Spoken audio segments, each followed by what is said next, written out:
So last week I asked you guys to actually leave me some questions about Jedi Survivor that you wanted me to answer from my playtime in the early preview. And so today I've got a handful of questions to go through talking about some of the key topics in the game that hopefully give you guys a bit more context about Jedi Survivor. Now before we get into it, if you guys are new to the channel, definitely hit that subscribe button and turn on those notifications. There is still plenty more content on the way in the lead up to launch and obviously after launch as well, so make sure you don't miss out on any of it. But with that being said, let's get stuck right into the questions. So the first question I have here is, how long do you guys think the main story of Jedi Survivor will be? I really hope it'll be 30 hours or more for the main story. That would be amazing. Now, for this question, I can't definitively say how long it's going to be because I did actually ask that question. And if you guys want to watch the video where I actually interviewed some of the developers, that was one of the questions that I asked, and they essentially were just unable to say, not only due to probably not being able to, but also a lot of developers don't know how long their game actually is, simply because everyone's experience with it is different. You might finish it in 10 hours, I might finish it in 20, so who knows. So keep in mind, I can't definitively answer this question, but I want to answer it from, I guess, the perspective of what I got to play and how long I can guess that it's going to be, if that makes sense. So for a bit of context, the first game, Fallen Order, that was about a 13 to 15 hour campaign, depending on how you played it, and obviously it could be a fair bit longer if you actually wanted to do all the side content and stuff like that. It was probably closer to 20 odd hours to do all that stuff,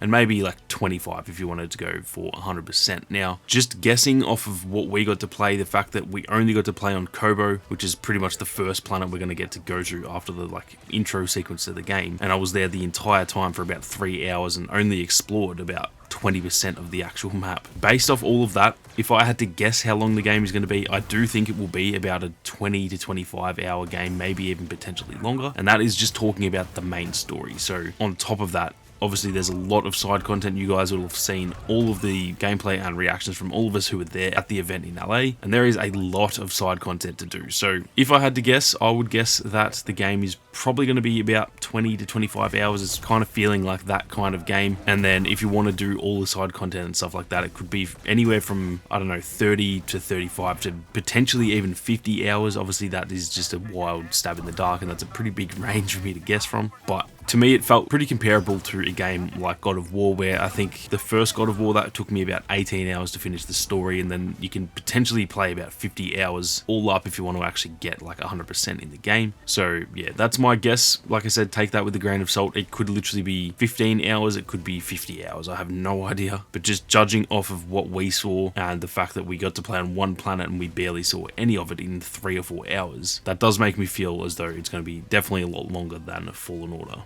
Now, the next question was, is there anything else regarding the blaster gameplay that you are allowed to share? Any cool combos, moves, etc. that you saw when they showed it off? Now, we are completely free to talk about the blaster gameplay. The only unfortunate thing is they didn't give us any gameplay of it to actually share with you guys, but we were shown a bit of a showcase at the end. We didn't get to play it ourselves, but Jason DeHarris, who is one of the developers on the game, and he's a very, very good player. If you guys have heard anything about Jason, he's an absolute beast. He actually did a bit of a showcase at the end in almost like this wave-based game where there was just a bunch of stormtroopers coming at him, and he was pretty much just murking all of them with a bunch of different stances, and one of those stances was the blaster stance. Now, it's kind of hard to explain without showing you guys, but there was a lot of really, really cool combos. There was one point where he actually lifted up all of the stormtroopers in front of him, picked them up in the air, then froze them, and then actually pulled out the blaster. And if you guys have played Red Dead Redemption 2 or even Red Dead 1, there is what is called Jedi, where you pretty much target a bunch of enemies all in one, and then you kind of just quickly shoot them all in a row. And that ability is in this game. So he pretty much picked up a bunch of enemies with the Force, froze them in midair, pulled out his blaster, targeted all of them, and then pretty much killed all of them in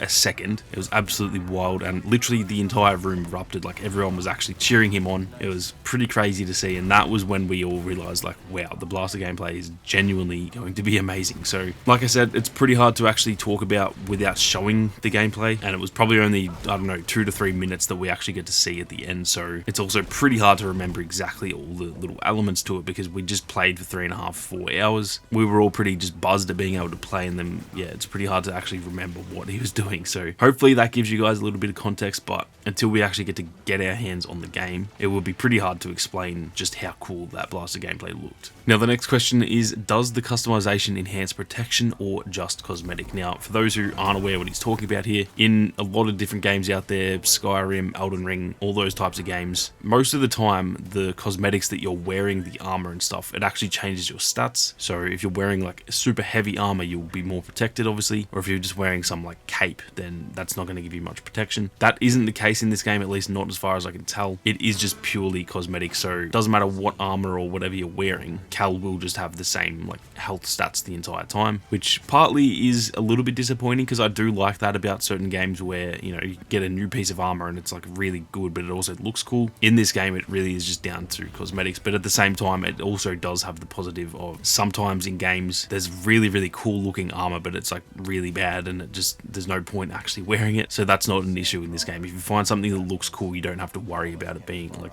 bad armor, for example. The next question was from my man Doug, and he says, how about the map? And by that I mean the BD projected one. Any better than the old shitter? Now, you guys will know, and me and Doug have talked about this a lot, the map in Fallen Order, and I'm talking about the map that like BD1 pulls out and you can kind of see like the almost the mini map, I guess you would call it. That was genuine arse in the first game. It was one of the worst poorly designed maps that I've ever seen. Now I get what they were going for, so I'm not going to try and judge them too much because they were trying to make it really immersive and stuff, and it looked cool, but it just didn't work. In this game, that was one of the first things that I actually checked pretty much as soon as we started playing. I just pulled out the map because I wanted to see how it played. It is so much better than the first game. It still looks fairly similar in terms of being that same sort of style. It's not like a completely different style of map, but you can clearly tell now where you need to be. You can clearly see the pathways, even if you haven't actually gotten to that area. That's one of the things in Fallen Order. If you haven't been to an area, you can't see it on the map. You don't know where you need to go. In the new map, it isn't like highlighted, so it's a little bit harder to see, but you can still see the entire terrain of the entire planet that you're on. It's just like the areas that you have been, they're like highlighted in like a certain type of blue. It's like a lighter blue, I guess you would say, and then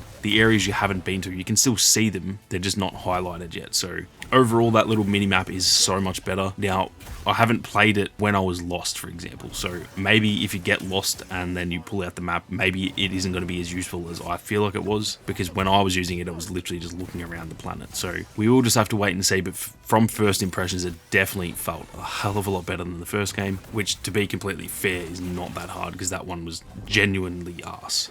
Now the next question is, if you dual wield sabers, can you choose a different color for each saber? Now I can't actually confirm this or deny this. I have no idea because we didn't actually get to really try that out, or to be honest, you probably could have, but I didn't actually go that deep into the customization of the saber. I just kind of checked it out, saw that it looked pretty cool, and then moved on with the game. But what I want to say is that when you are customizing the lightsaber, you actually do get to customize both parts of it, and then they do kind of clip together to be the dual-bladed saber. So you can kind of create two different lightsabers and then they will still attach together. But the part that I'm not too sure about is that you can only see one blade being changed in terms of the color when you are in that customization tab. So I really hope that that is the case, and I think it would be awesome. But in saying that, it might be a little bit weird because when you attach them together, it might be one end being green and one end being blue, for example, and I'm not sure if that's possible in the game or not. But what I do know is you can definitely customize like each saber to be pretty much different from each other, which definitely gives me hope that you can change the color, because it would be really cool to be able to run like, yeah, a blue and a green saber. That would be awesome, but I haven't seen anything on it so far, and I feel like they would have wanted to show that off. So I'm going to guess probably not, but also it is potentially going to happen as well, just because you can customize each saber. So that gives me just a little bit of hope. But from what I've seen, I haven't seen anyone running like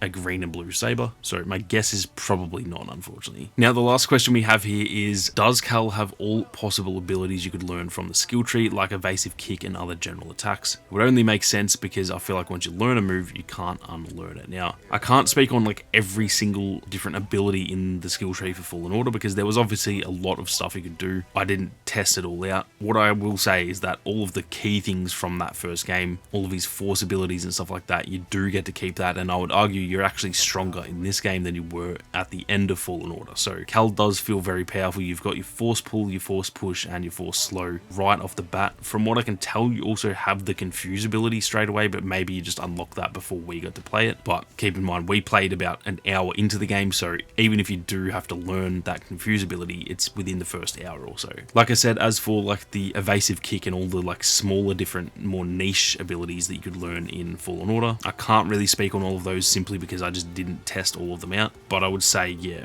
overall, all the stuff you learned in the first game, you're pretty much going to be able to do that straight away. It's not like you have to learn how to do force pull again, because obviously we learned that in the first game. That was kind of part of the storyline. So all of the key stuff is definitely still there. But anyway, guys, that is going to do it for this Q&A. If you guys have a bunch more questions, be sure to leave them down below, because I can always try and do a part 2 to this. And hopefully some of those answers helped give you guys a bit of context about the game. If you guys are new to the channel, definitely hit that subscribe button and turn on those notifications. There is plenty more content on the way. But with that being said, thank you all very much for watching. You guys have a great day, and may the force be with you always.